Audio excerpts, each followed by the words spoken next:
I thought I'd finally have peace in the room where my husband died. Then came the text. "Your room looks amazing now." I'm 62 years old, and I learned 3 months ago that grief doesn't get lighter. It just gets rearranged.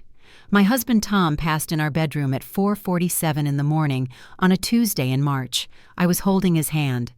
The hospice nurse said he went peacefully, but I don't think there's anything peaceful about watching someone's last breath. After the funeral, after the casseroles stopped coming, after everyone went back to their normal lives, I couldn't bring myself to touch anything in that room. His reading glasses still sat on the nightstand. His flannel shirt hung on the back of the chair. Even the book he'd been reading, a thick biography of Truman he never got to finish, lay open to page 212, the corner of the page folded down like he was planning to come back to it. My son David understood. At least, I thought he did.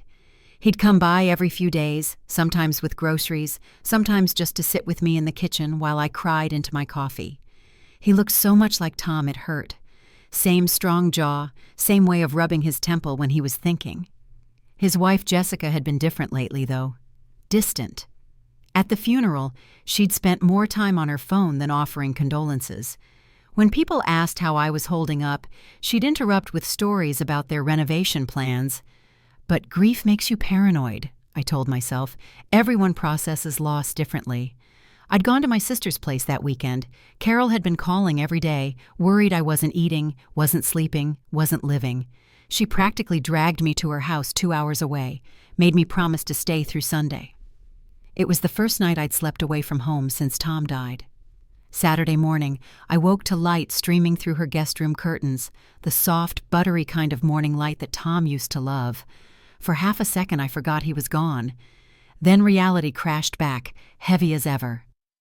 My phone buzzed at 11:23 a.m., a text from Jessica. The preview showed a photo. I opened it. My bedroom. Completely transformed. The walls, Tom's favorite sage green, the color we'd chosen together 20 years ago, were now stark white. New furniture, modern, angular, nothing I recognized. The caption read, "Your room looks amazing now. Fresh start." My hands started shaking. I zoomed in. His nightstand was gone. The chair where his shirt had hung. Gone. The book. The glasses. The framed photo of us on our 25th anniversary. All of it. Erased. I called David. Straight to voicemail. Called again. Voicemail. My fingers could barely hold the phone steady as I tried a third time. Carol came running when she heard me screaming. "She threw him away," I kept saying. "She threw Tom away." Carol grabbed my phone, saw the photo, and her face went white. She tried David's number. Nothing. Then she called Jessica. It rang 4 times before Jessica answered, her voice bright and cheerful like she'd just won something. "Hi, Carol. Did Margaret see the photos? I've been dying to show her." "What did you do?" Carol's voice was ice. "I redecorated. The room was so depressing. All those old things everywhere. Margaret needs to move forward, not live in the past. I found this amazing designer who— Where are Tom's belongings?" A pause. Too long. Well, most of it was junk, honestly. The furniture was ancient. I donated what I could and trashed the rest. The room needed a complete overhaul. You should see it now. It's like a spa retreat. Carol put her on speaker. I listened to my daughter-in-law describe throwing away my husband's life like she was discussing paint swatches. The reading glasses, tossed because one lens was scratched. The flannel shirt, donated because it was worn. The book, recycled because it was just taking up space. Even our anniversary photo, stored in a box somewhere in their garage maybe, she wasn't sure. "Jessica, whose house is it?" Carol asked. "Well, legally it's still Margaret's, but David and I have been helping with the mortgage since Tom got sick. We've put almost $18,000 into that house over the past year. We're planning to move in eventually, so I thought—" "You thought you had the right to destroy a widow's memories while she grieved?" "I was helping. Everyone knows it's unhealthy to keep shrine-like spaces. My therapist says—" I grabbed the phone. "Get out of my house. Margaret, you're being emotional. When you calm down, get out of my house right now or I'm calling the police." I hung up. My whole body was shaking so hard Carol had to help me sit down. She made me tea I couldn't drink and held my hand while I cried harder than I had at Tom's funeral. This wasn't grief anymore. This was violation, betrayal.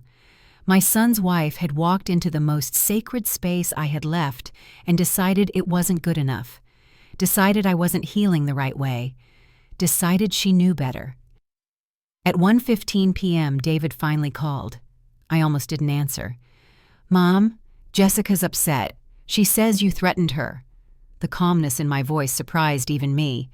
"Your wife threw away your father's belongings without permission." "She was trying to help you move on. You can't live in that room like it's a museum." "It's been 3 months, David. 12 weeks since I watched him die. And your wife decided that wasn't enough time? She spent a lot of money on that renovation. She wanted to surprise you." Something cold settled in my chest. "How much money?" "I don't know, maybe 5,000 or 6,000. She hired a designer, bought new furniture. Mom, she did this because she cares." "Did you know she was doing this?" Silence. Long enough to be an answer. "You knew," my voice cracked. "You let her. I thought it might be good for you. That house is full of sadness. Fresh paint, new furniture. Maybe it would help you heal. Where's your father's shirt? The flannel one?" "Mom, where is it, David?" "I don't know. Probably at Goodwill by now." I told him 3 things. First, that he and Jessica had 48 hours to return every single item they'd removed, or I'd file a police report for theft and destruction of property. Second, that they were never to enter my home again without written permission. Third, that I was calling my lawyer Monday morning to ensure they'd never see a penny of inheritance if they couldn't respect basic human decency. Then I said the thing I'd been holding back. "Your father spent his last months worried you'd married someone who only saw us as a future investment." I told him he was wrong. I defended her. "I'm sorry, Tom.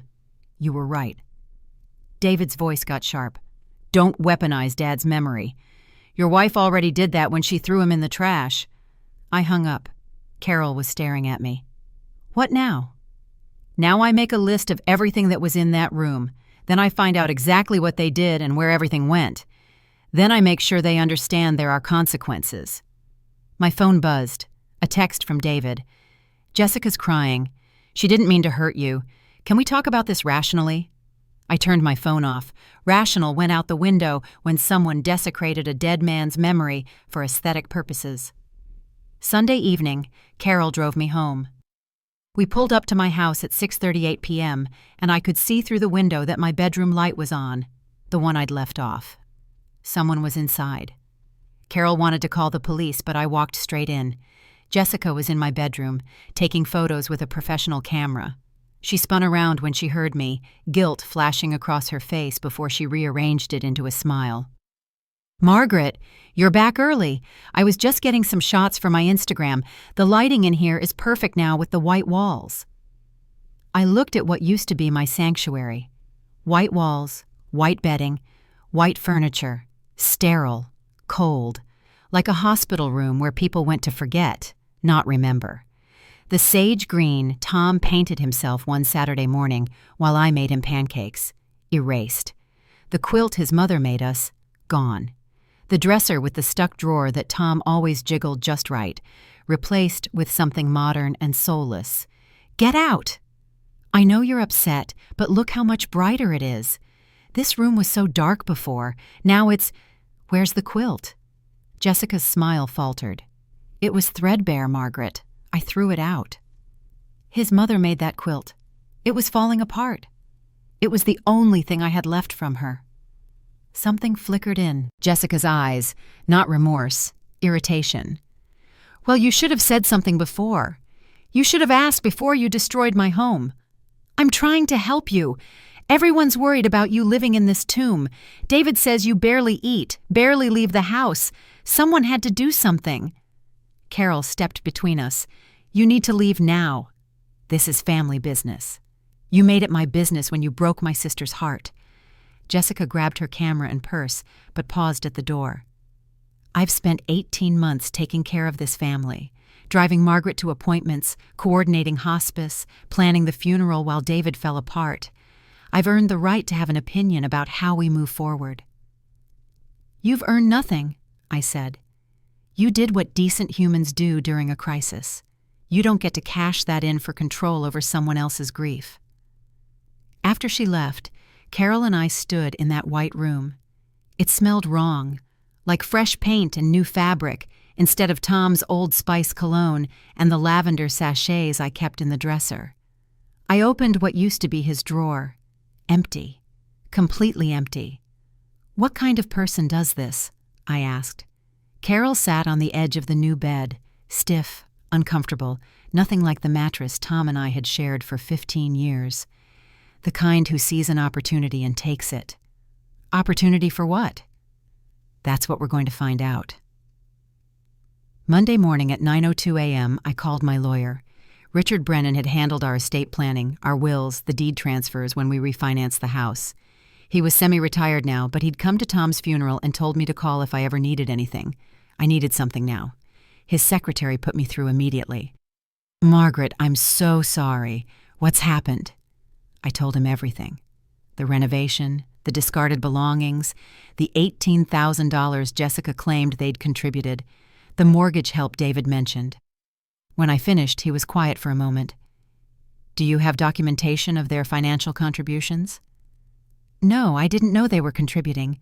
Tom and I own the house outright. Paid off the mortgage in 2019. "So there is no mortgage." The words hung there. "What?" "Margaret, I handled your refinance. You own that home free and clear. There's no mortgage to help with." My stomach dropped. "Then where did $18,000 go?" "That's an excellent question. Do you have access to your bank accounts?" I did. Tom and I had shared everything. I pulled up our checking account on my laptop while Richard waited on the line. The balance looked right, about $12,000, roughly what I expected after funeral costs and bills. I scrolled through recent transactions. Nothing unusual. No large deposits from David. No mysterious withdrawals except the ones I'd made myself. "Richard, there's no record of them contributing anything." "Then we need to find out what that $18,000 claim is based on. It could be fabricated, or it could be going somewhere else. Either way, we need documentation. Can you get copies of any texts, emails, or receipts related to their involvement with your house?" I thought about Jessica's text. The photo. "I have evidence of the destruction." Good. Save everything. Don't delete anything. I'm going to send you a cease and desist letter to deliver to them. They're not to enter your property or remove anything else. Then we'll figure out the money trail. After we hung up, I sat at my kitchen table, the same table where Tom and I had shared thousands of meals, and opened my laptop. Carol sat across from me, her reading glasses perched on her nose, looking like she was preparing for war. We started with Jessica's social media. Her Instagram was public, full of carefully curated photos of her and David at restaurants, on vacations, at charity events. A lot of charity events, actually. Galas, fundraisers, silent auctions. "They're spending money," Carol observed. "A lot of money." I scrolled back through months of posts. The photos were time-stamped. A cruise in January, while Tom was in hospice. A weekend in Napa in November, right after his diagnosis. Designer handbags, expensive dinners, box seats at sporting events. Every post hashtagged with things like, "Blessed, grateful, living our best life." "How are they affording this?" I asked. "David's an accountant. Good salary, but not this good." Carol leaned closer to the screen. "Look at the tags. She tags brands. Lots of brands." I clicked on one. A handbag company. Jessica's photo was on their page with a caption thanking her for being a brand ambassador. Another tag led to a restaurant's promotional page. Jessica and David featured in a post about their new VIP dining program. Everything was linked. Everything was sponsored. Everything was content. "She's an influencer," Carol said. "Or trying to be." We spent 2 hours documenting everything. Screenshots, links, dates. A picture emerged. Jessica had started ramping up her social media presence around the time Tom got sick. Lifestyle content, home renovation posts, but not of their own home. My home. Photos taken through my windows, my garden, my front porch, all posted without permission, all tagged with brands, all accumulating likes and comments from strangers who had no idea they were voyeuristically consuming a dying man's home. I found a post from 2 months ago, a photo taken through my kitchen window, Tom's oxygen tank visible in the background. The caption, "Finding beauty in hard seasons. Sometimes we have to hold space for grief while planning for new beginnings. Swipe for my favorite self-care tips." I ran to the bathroom and threw up. Carol came in, pulled my hair back, ran cold water over the washcloth and pressed it to my neck. "She's been exploiting this whole thing. She used Tom's death for content." My voice sounded hollow. "She's still using it. Look." Carol showed me her phone. Jessica's latest post, uploaded an hour ago. Photos of my renovated bedroom. White, clean, minimalist. The caption read, "Helping family heal through intentional design. Sometimes the best gift is a fresh start. Thanks to..." Followed by tags for a furniture company, a paint brand, an interior designer. Dozens of comments praising her generosity, her compassion, her eye for design. Not one mention of permission, of ownership, of the woman whose grief she'd literally painted over. "She got the renovation for free," I said slowly. "The furniture, the paint, the designer, all sponsored, all content. All at your expense." Carol sat on the edge of the bathtub. "That's where the $18,000 lie comes from. She needs justification for being in your house. She needs you to owe them something so she can keep using your space for her brand."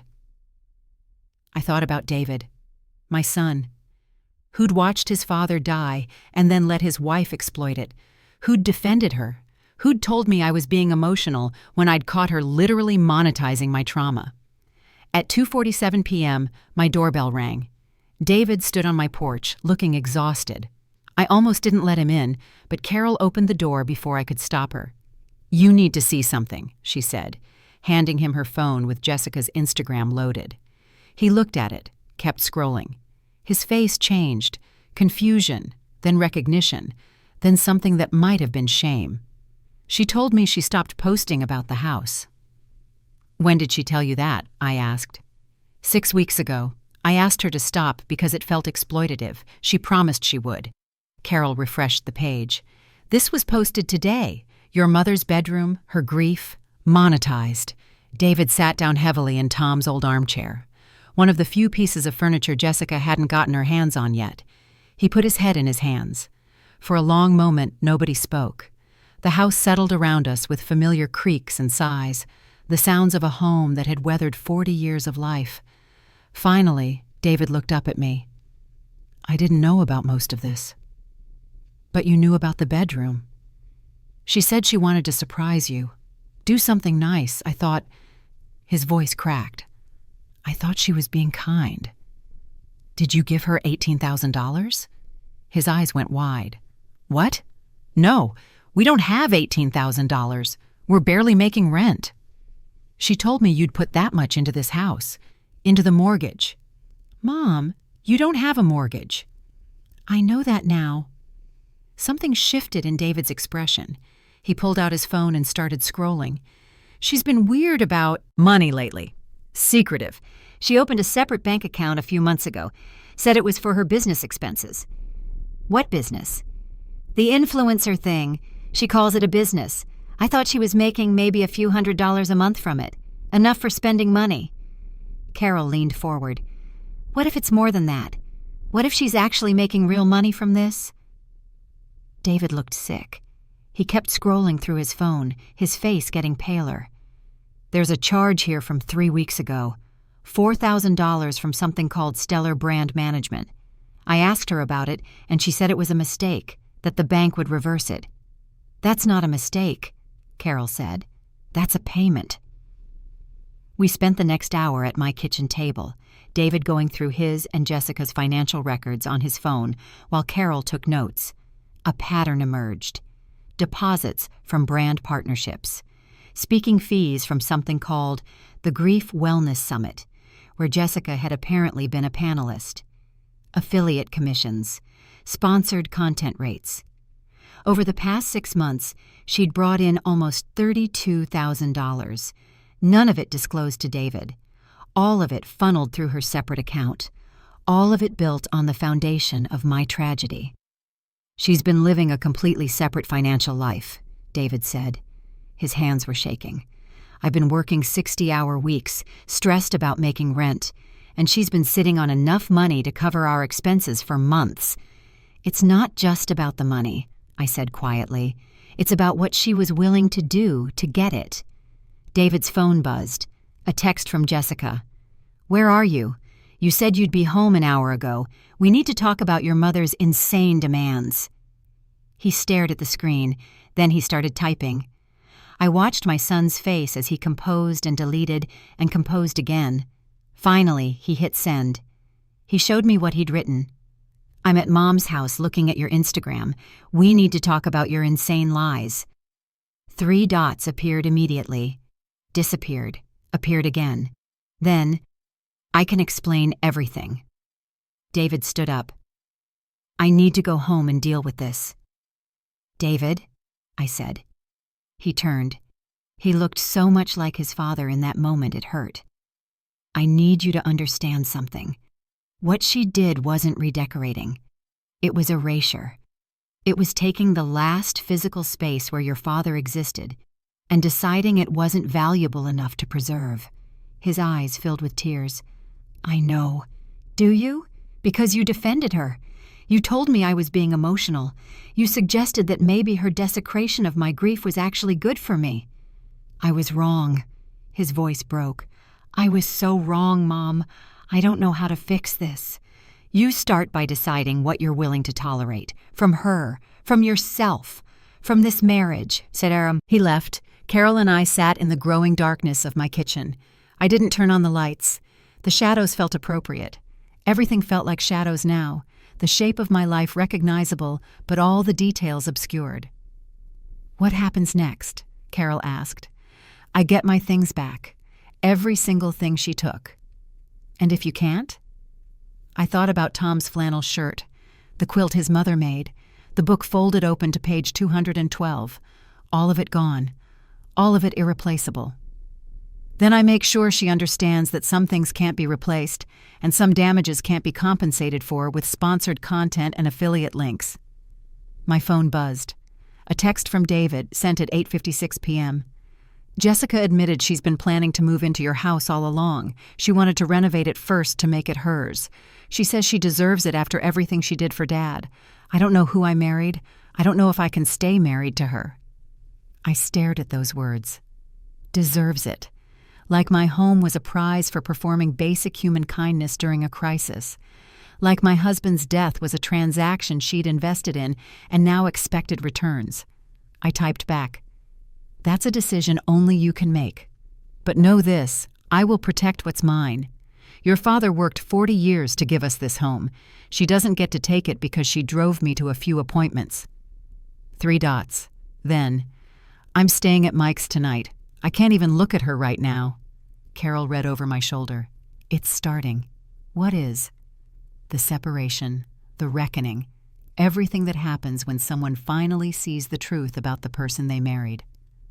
I thought about Jessica in my bedroom, camera in hand, capturing the destruction she'd caused for content. I thought about the lies, the hidden money, the calculated exploitation. I thought about my son, somewhere across town, sitting in his friend's guest room, trying to understand how his marriage had become this. And I thought about Tom, what he would want me to do, how he would want me to handle this. He'd want justice, but he'd want mercy too if mercy was warranted. The problem was, I wasn't sure Jessica deserved mercy. I wasn't sure she deserved anything except consequences. My phone buzzed again. Not David this time. Jessica. A long message. "Margaret, I know you're angry, but you have to understand my perspective. I spent 18 months caring for Tom while working full-time and managing our household. I never complained. I never asked for recognition. All I wanted was to help our family move forward after his death. The bedroom renovation was my gift to you, a way to help you heal in a space that wasn't suffocating you with sadness. If I made money from sharing that journey online, it's because people connected with the message of hope and renewal. That's not exploitation. That's inspiration. I'm sorry you can't see that. I'm sorry you've turned David against me over a misunderstanding. But I won't apologize for building something meaningful from our family's hardest season. Some of us have to be strong enough to move forward. I read it 3 times. Each time it made me angrier. The gaslighting, the justification, the complete absence of accountability. She'd turned herself into the victim and me into the obstacle to healing. Carol read it and made a sound of disgust. She actually believes this. She actually thinks she did nothing wrong. She thinks grief should look a certain way, feel a certain way, resolve itself on her timeline according to her aesthetic. What are you going to say? I started typing. Deleted it. Started again. Deleted it. Finally, I settled on something simple and true. You threw away my husband's belongings without permission. You lied about financial contributions you never made. You monetized my grief without consent. You exploited my family's tragedy for personal profit. That's not inspiration, Jessica. That's cruelty, dressed up as compassion. You will return every single item you took from my home, or I will pursue every legal option available to me. This is not a negotiation.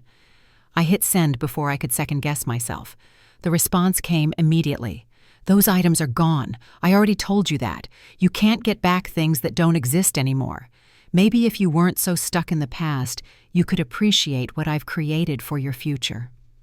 I showed Carol. She shook her head slowly. She's not going to give anything back. She's going to fight you every step of the way because she doesn't think she did anything wrong. Then I guess I'm going to fight. Are you ready for what that means? Lawyers? Maybe court? Family torn apart, even more than it already is. I looked around my kitchen. Tom's coffee mug still in the dish drainer where I'd washed it this morning out of habit, even though he'd never use it again. His jacket on the hook by the door, his shoes by the mat, all the small pieces of a life that Jessica thought should be erased in favor of white walls and fresh starts. Tom and I built this life together, I said. Every corner of this house has a memory. Every object tells a story. She doesn't get to decide those stories are over just because he is. Carol reached across the table and squeezed my hand. Then we fight. The next morning, Richard Brennan's cease and desist letter was ready. Carol and I drove to David and Jessica's apartment at 10:15 a.m.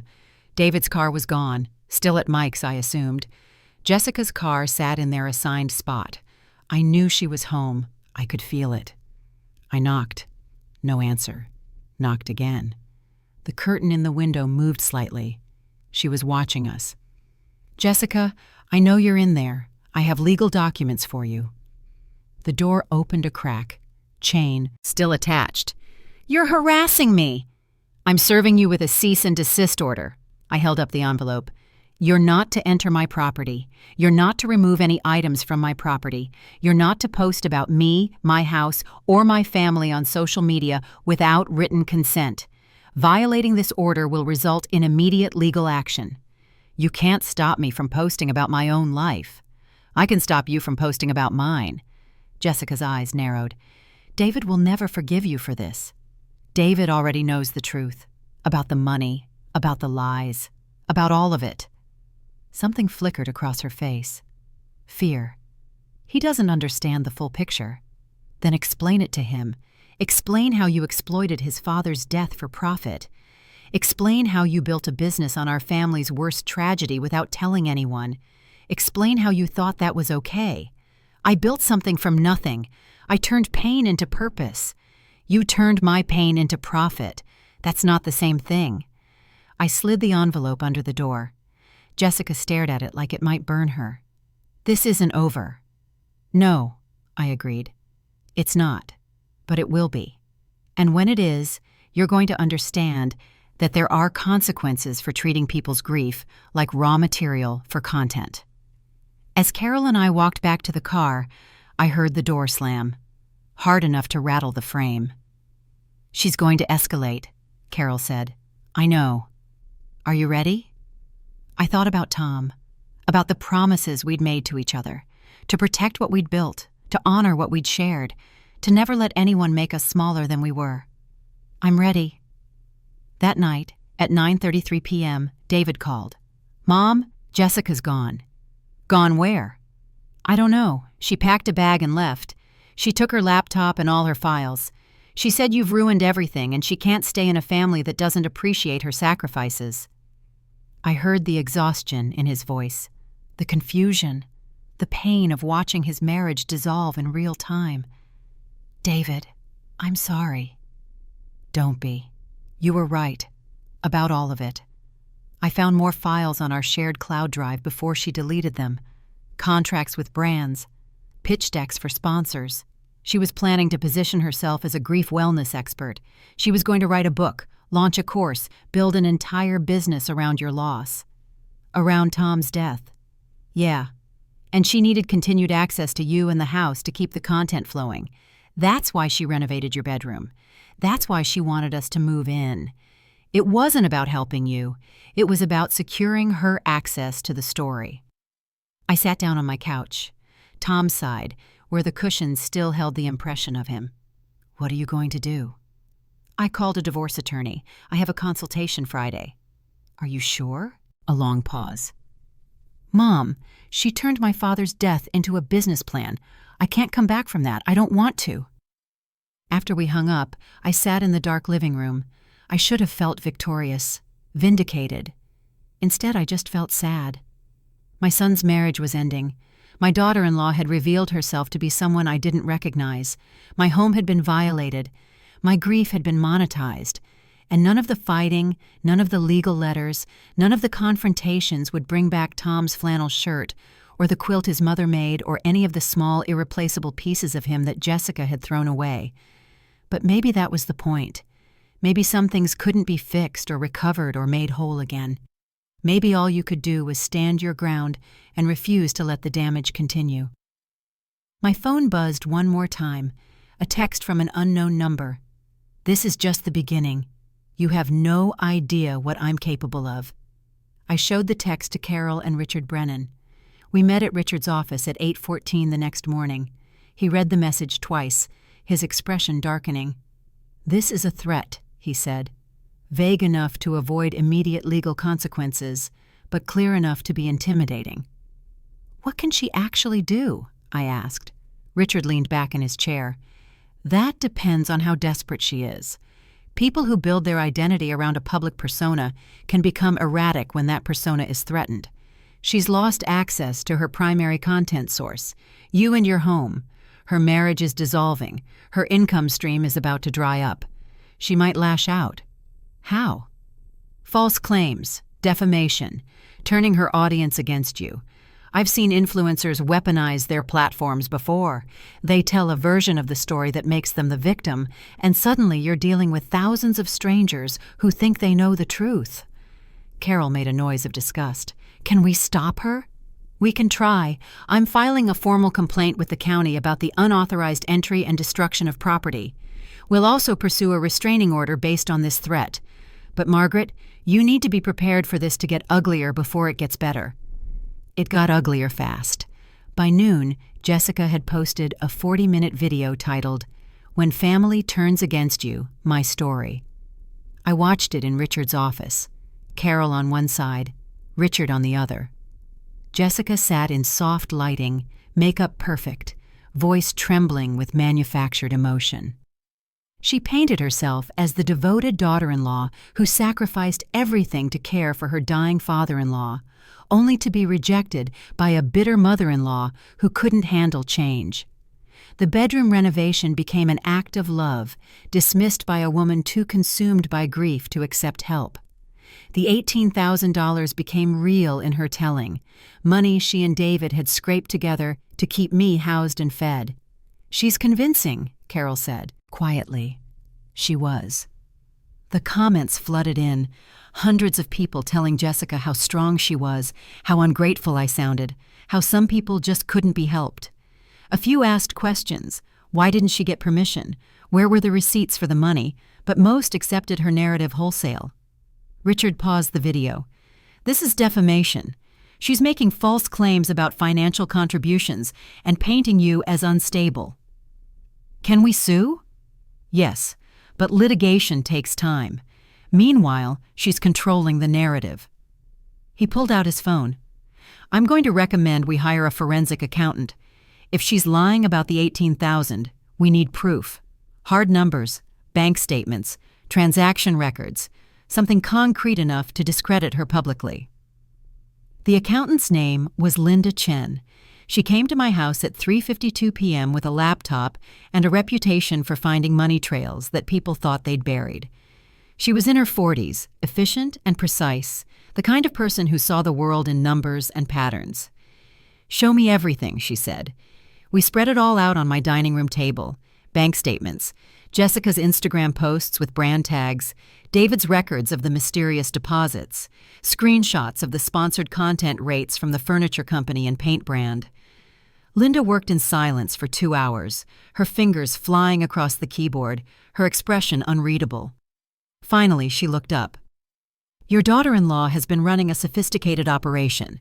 She's made approximately $47,000 over the past 9 months from content related to your family. None of it reported to your son. None of it contributed to your household despite her claims. Can you prove that? Richard asked.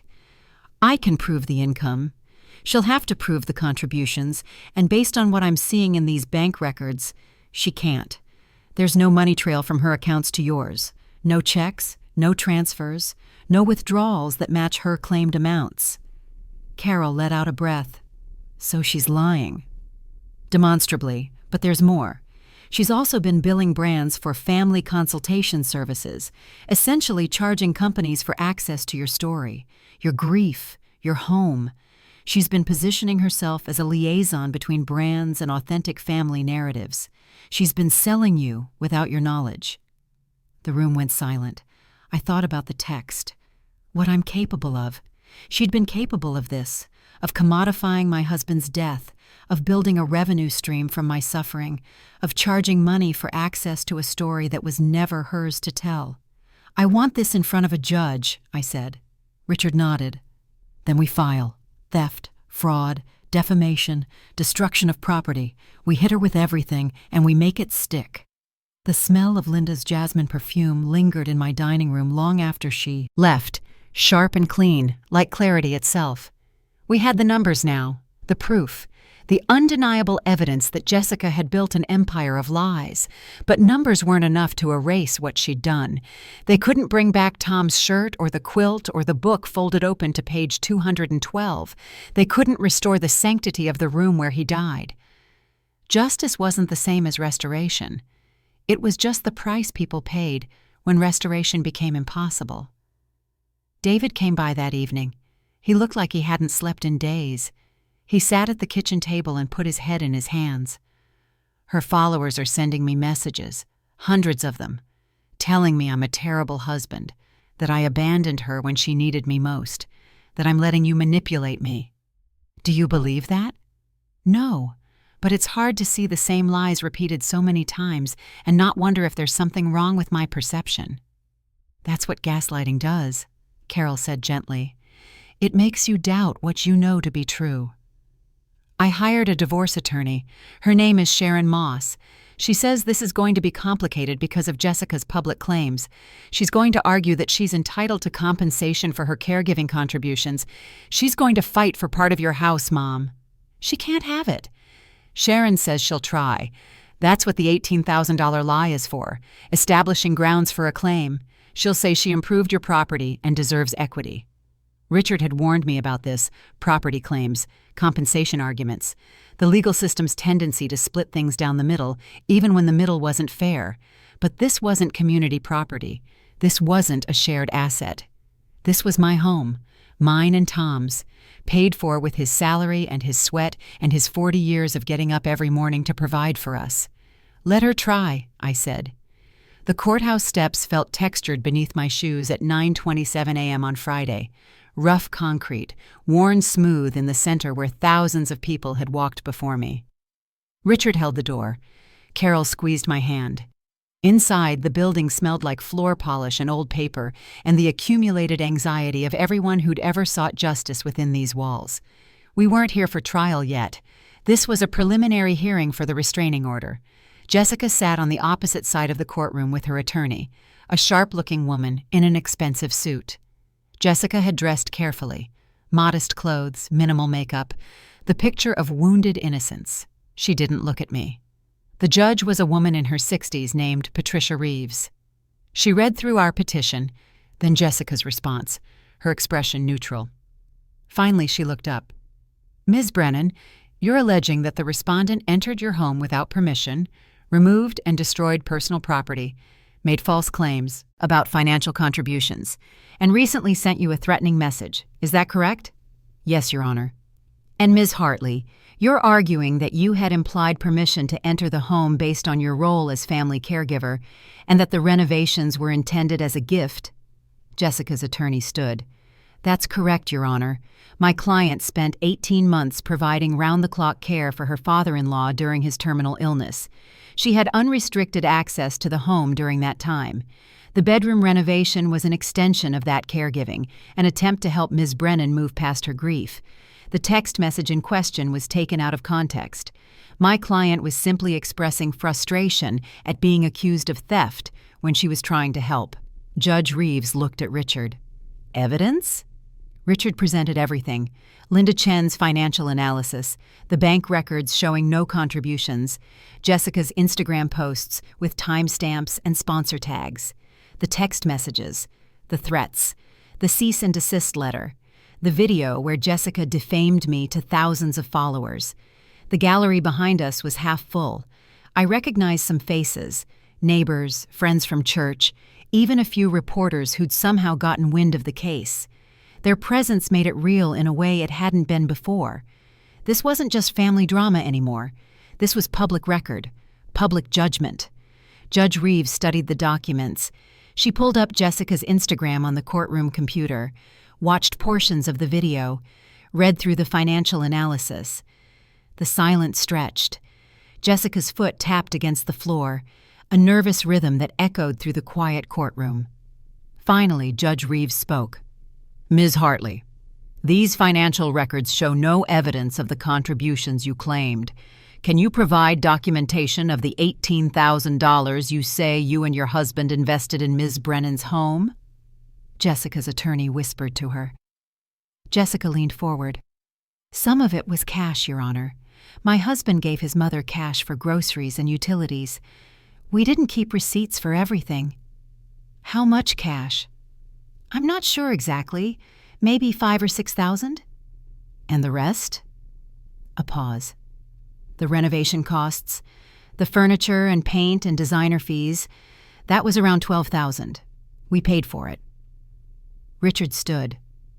"Your Honor, we have statements from the furniture company and paint brand confirming that the products were provided free of charge in exchange for promotional content on Ms. Hartley's social media platforms. The designer also confirmed her services were sponsored. The total out-of-pocket cost to Ms. Hartley was approximately $400 for installation labor." The courtroom rippled. Whispers. A few gasps. Someone in the gallery said, "She lied about all of it." Judge Reeves held up a hand for silence. She looked at Jessica. "Ms. Hartley, did you receive free products and services in exchange for posting about the renovation on social media?" Jessica's face flushed. "The arrangement was complicated. The brands provided some materials, but we still had expenses. Did you disclose to Ms. Brennan that you were receiving compensation for posting content about her home and her deceased husband?" "I didn't think I needed to. It was my way of making the renovation affordable so I could help her." "Did you ask her permission before posting that content?" Silence. Long and damning. "Ms. Hartley, answer the question." "No, Your Honor, I didn't ask permission. But she knew I posted about family things. She never objected before." "Had you previously posted content specifically about her home, her bedroom, or her husband's death?" Jessica's attorney touched her arm. Jessica shook her head. "Not specifically, no." Judge Reeves leaned back. So you entered a grieving widow's home, removed and destroyed her deceased husband's belongings without permission, renovated her private space using free products you obtained by promising to post about it on social media, made that content public without her consent, profited from it, then falsely claimed you'd invested $18,000 to justify your actions. Is that an accurate summary? The courtroom held its breath. Jessica's mouth opened, closed. When you put it like that, it sounds worse than it was. How would you put it, Ms. Hartley? I was trying to help. She was drowning in grief and someone had to do something. I made a few mistakes in judgment, but my intentions were good. Good intentions don't exempt you from the law. They don't give you the right to exploit someone's tragedy for profit. They don't justify fraud. Judge Reeves signed a document. I'm granting a temporary restraining order.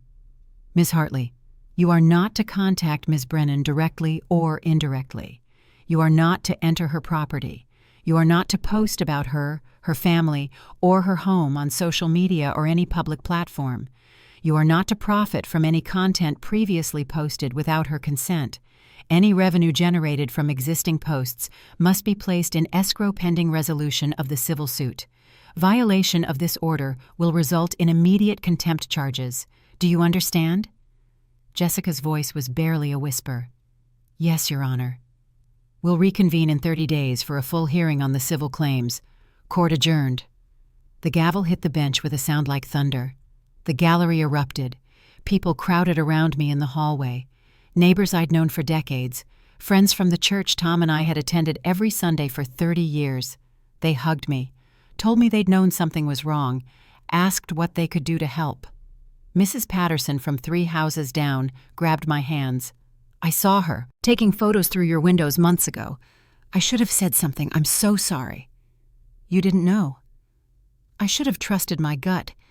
When Tom died, we all wanted to give you space. But space can look like abandonment, can't it? We left you alone with her. Others echoed it. The guilt, the retrospective recognition. Father Murphy from our church pulled me aside. We're having a memorial service for Tom next Sunday, proper one, with all his favorite hymns. Jessica isn't invited. The taste of courthouse coffee, bitter and burnt, lingered on my tongue as Carol and I sat in Richard's office afterward. The victory felt hollow. Yes, the judge had seen through Jessica's lies. Yes, the restraining order was in place. But Tom was still gone. His belongings were still destroyed. My bedroom was still white and sterile and wrong. What happens now? I asked. Now we wait for the civil trial. We'll sue for the value of the destroyed property, emotional distress, the profits she made from your content. It could take 6 months to get a court date. I don't want her money. Then what do you want? I thought about it. I want her to admit what she did, publicly. I want her followers to know the truth. I want her to understand that people's grief isn't raw material for content. Richard made a note. We can push for a public apology as part of any settlement. But Margaret, people like Jessica rarely admit wrongdoing.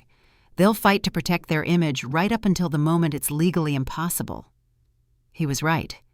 2 days later, Jessica posted a new video. A judge tried to silence me. Here's what really happened. She portrayed the restraining order as censorship, herself as a victim of a vindictive family member, the truth as something being suppressed by a corrupt system. She'd learned nothing, changed nothing. She was doubling down. But this time, the comments were different. People who'd followed the case had started posting screenshots of Linda's financial analysis, links to local news articles about the hearing, receipts from the furniture company confirming the sponsored products. The truth was leaking through Jessica's carefully constructed narrative. Her followers were beginning to question her. One comment stood out. You lied about the money. You lied about the renovation costs. How can we trust anything else you say? Jessica's response. Legal issues are complicated. My attorney advised me not to discuss details. I'm telling my truth, and that's all that matters. But truth isn't subjective. Truth is receipts and bank records and timestamps and witnesses. Truth was Tom's shirt in a landfill somewhere because Jessica decided it wasn't aesthetic enough for her brand. Truth was my son filing for divorce because he finally saw who he'd married. Truth was a judge signing a restraining order because the evidence was undeniable. The church memorial service was at 11:00 a.m. on Sunday. I hadn't expected the turnout. The sanctuary was full, every pew packed with people who'd known Tom, who'd worked with him, worshipped with him, played golf with him, borrowed tools from him. Father Murphy spoke about goodness and legacy and the way some people leave fingerprints on everything they touch. Then he invited others to share. They told stories I'd never heard. Tom lending money to a coworker whose wife was sick. Tom coaching Little League for 15 years, even after David outgrew it. Tom organizing the neighborhood watch. Tom fixing Mrs. Patterson's porch railing without being asked. Tom bringing coffee to the crossing guard every morning for a decade. Small kindnesses, quiet generosities, the kind of life that didn't fit on Instagram but mattered infinitely more. When it was my turn to speak, I stood at the pulpit and looked at all those faces. Tom worked 40 years as an electrician. He was proud of that work, proud of wiring homes and schools and hospitals so people could have light. He believed in illumination, in making dark places bright, in doing work that mattered even if no one noticed. My voice cracked. Someone recently told me that I was stuck in the past, that holding on to memories was unhealthy, that I needed to let go and move forward. But memory isn't the enemy of healing. Erasure is. Tom deserves to be remembered, not as content, not as a story arc, but as a man who made the world a little bit brighter just by being in it. The sanctuary was silent, except for the sound of people crying. After the service, the community surrounded me. They shared more stories. They showed me photos I'd never seen. They promised to compile a memory book, a real one, made of paper and ink and love, not pixels and hashtags. The temperature dropped that night, sudden and sharp, the kind of cold that sneaks through window seals and reminds you winter isn't finished yet. Carol made soup. We ate in the kitchen, wrapped in blankets, talking about the service and the people and the strange relief of communal grief. "You have an army," Carol said. "I shouldn't need one." "But you do." And they showed up. The civil trial date arrived in late October. 6 months of legal wrangling, motions, depositions. Jessica's attorney had tried everything, claiming caregiver compensation rights, arguing implied consent, pushing for emotional distress damages against me for defaming her online. None of it stuck. Linda's financial analysis was bulletproof. The sponsored content receipts were clear. The timeline of posts matched perfectly with my husband's decline and death, proving deliberate exploitation. The courtroom at 10:08 a.m. was packed again. More people this time, reporters, bloggers, a few of Jessica's remaining followers who'd come to see if she'd been telling the truth. The gallery had the energy of a reckoning. Judge Reeves presided again. Both sides presented their cases over 3 days. Richard brought witness after witness. The furniture company representative who confirmed the sponsorship deal, the designer who admitted everything was provided free, David who testified about Jessica's secret bank account and hidden income, Linda Chen who walked the jury through every dollar of the $47,000 Jessica had made from content about our family. Jessica's attorney tried to paint her as a grieving daughter-in-law who'd been traumatized by caregiving. They brought in a therapist who testified about caregiver burnout. They argued that her social media income was separate from the renovation issue, that the two shouldn't be conflated. But Richard had the smoking gun. He'd subpoenaed Jessica's pitch decks, the presentations she'd sent to brands soliciting partnerships. One of them, dated 2 weeks after Tom's funeral, was titled Monetizing Family Grief, an Authentic Brand Opportunity. It detailed her plan to document my grief journey, position herself as a grief wellness expert, and create a multi-platform business using my story as the foundation. She'd projected first-year revenues of $80,000.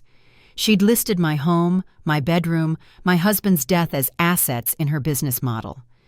The courtroom erupted when Richard projected it on the screen. Judge Reeves called for order 3 times. Jessica's face went pale. Even her attorney looked shocked.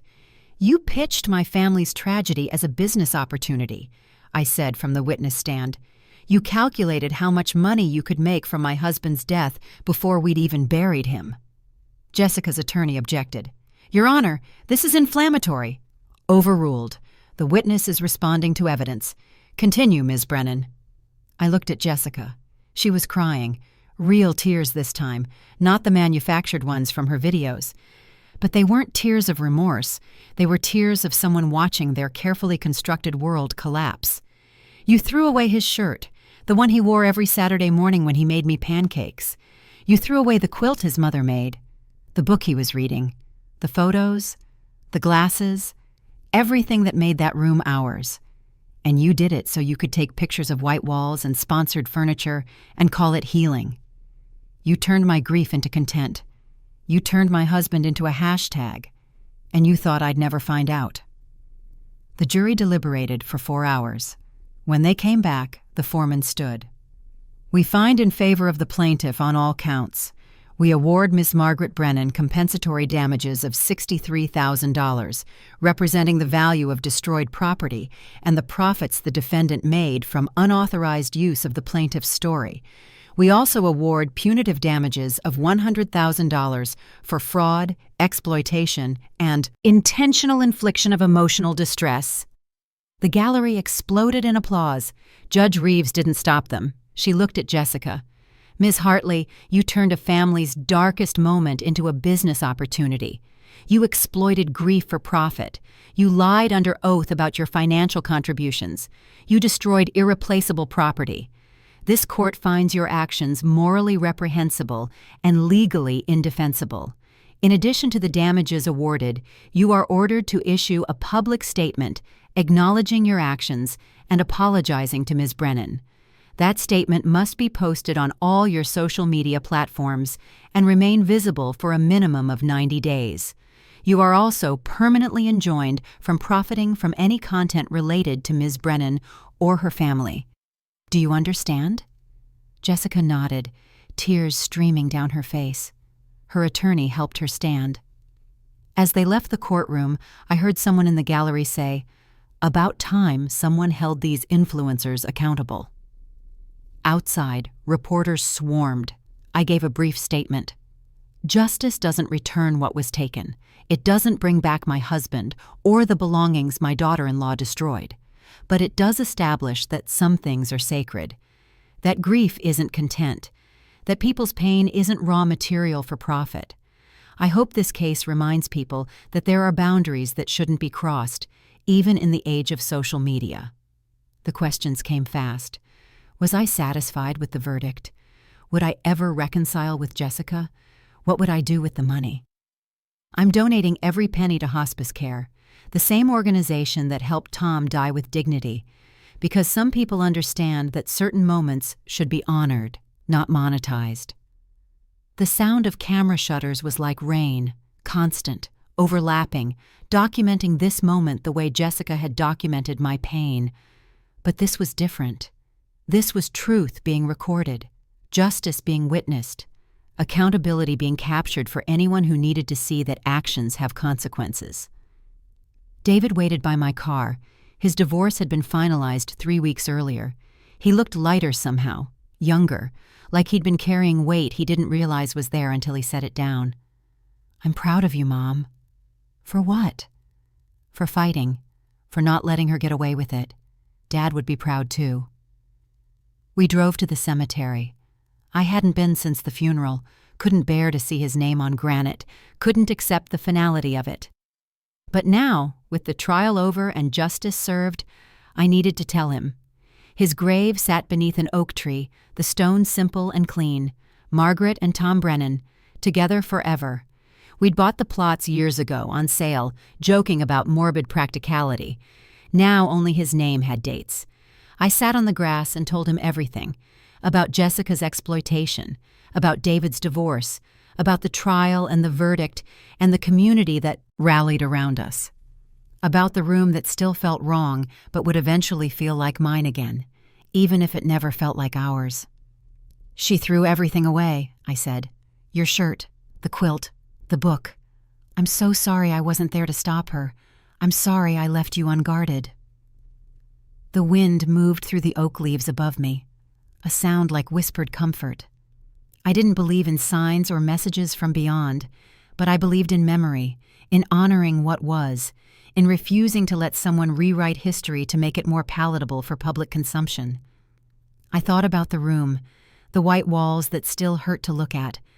I could repaint them, find secondhand furniture similar to what we'd had. It wouldn't be the same, but it would be intentional. It would be mine. Tom and I had painted those walls sage green together, his arm around my waist as we debated the shade. I could paint them again, a different color this time, something that acknowledged both the past and the future. Maybe burgundy. Tom always said I looked beautiful in burgundy. The weeks after the verdict brought unexpected gifts. Jessica's public apology, legally mandated and clearly written by her attorney, went viral. Not because people celebrated her remorse, but because they recognized the pattern. Comment sections filled with stories of other influencers who'd exploited family members, friends, even strangers for content. The conversation shifted. Platforms started implementing stricter policies about consent. Brands began requiring proof that featured individuals had agreed to be in promotional content. Jessica's followers abandoned her in droves. Her account, once at 90,000 followers, dropped to 12,000 within a month. The brands terminated their partnerships. The speaking opportunities dried up. Her business, built on a foundation of exploitation, collapsed the moment the truth came out. David told me she'd moved to another state, trying to start over. He didn't know details and didn't want to. He was seeing a therapist, working through the betrayal, learning to trust his own judgment again. I repainted my bedroom in November. Not burgundy, too dark. Instead, a soft blue-gray that Tom would have called morning fog. I found a dresser at an estate sale that looked nothing like our old one but felt right. Slowly, the room became something new. Not a shrine, not a sterile sponsored space, just a room where I could sleep and remember and live. Carol helped me sort through the photos I'd saved. Decades of moments captured and preserved. We created a wall in the hallway. Tom at 30, grinning with baby David in his arms. Tom at 45, paint-splattered and proud in front of our freshly renovated kitchen. Tom at 60, gray-haired and handsome at our granddaughter's baptism. A life in images. Not content, not currency, just love, documented. The sight of that photo wall every morning became my routine, my remembering. My way of keeping him present without making the house a museum. Jessica had tried to erase him to make room for her vision of healing. But healing doesn't require erasure. It requires integration, taking what was and finding a way to carry it forward. Father Murphy stopped by in December with the memory book the congregation had compiled, 200 pages of stories and photos and testimonies to Tom's quiet goodness. I read it cover to cover, crying and laughing, discovering facets of my husband I'd never known. He'd been more generous than I realized, more patient, more beloved. This is what she tried to throw away, I told Father Murphy. Not just things, memory, legacy, proof that a life mattered. But she failed, he said gently, because memory lives in people, not objects. The shirt was just fabric. Tom's kindness is woven into this community. She couldn't touch that. He was right, but I still wished I had the shirt. On the anniversary of Tom's death, I held a small gathering, not a funeral, a celebration. Carol came, David and his new girlfriend, Mrs. Patterson and her husband, Father Murphy, Linda Chen, who'd become an unexpected friend, Richard Brennan, even a few reporters who'd covered the trial and wanted to see how the story ended. We sat in my backyard beneath the oak tree Tom had planted when we bought the house 40 years ago. We shared food and stories and laughter. Someone asked what I'd learned from everything that happened. That grief is sacred, I said, that boundaries matter, that people will exploit your pain if you let them, but community will protect it if you ask, that some things, love, memory, dignity, can't be monetized no matter how hard someone tries, and that healing doesn't mean forgetting. It means finding a way to live with what you've lost and who you've become because of it. The sound of glasses clinking in toast echoed through my yard. the sound of people honoring not just Tom, but the fight to preserve his memory. Jessica had sent a text that morning from a new number, violating the restraining order one last time. "I hope you're happy. You destroyed my life." I deleted it without responding. She'd destroyed her own life the moment she decided my grief was hers to exploit. As the sun set and the guests filtered home, I sat alone in the backyard and looked at my house. The lights warm in the windows, the garden Tom had tended now mine to maintain, the rooms full of memory and possibility. This was the life Jessica had tried to take. Not just the house, the peace, the agency, the right to grieve on my own terms in my own time. She'd failed. The room didn't look amazing now, but it looked like mine. And that was enough. I thought I'd finally have peace in the room where my husband died, and now, after everything, I finally do. Did you enjoy this story? Tell me which city you're listening from. I read every comment. If the story touched you, you can support the channel with a super thanks so I can keep bringing more stories like this every day. Your encouragement really helps. I'd love to hear your thoughts and what moments stayed with you. On the screen, you can see 2 new life stories that I highly recommend. There's plenty more on the channel as well. Don't forget to subscribe and turn on notifications. See you in the next life story with respect and gratitude.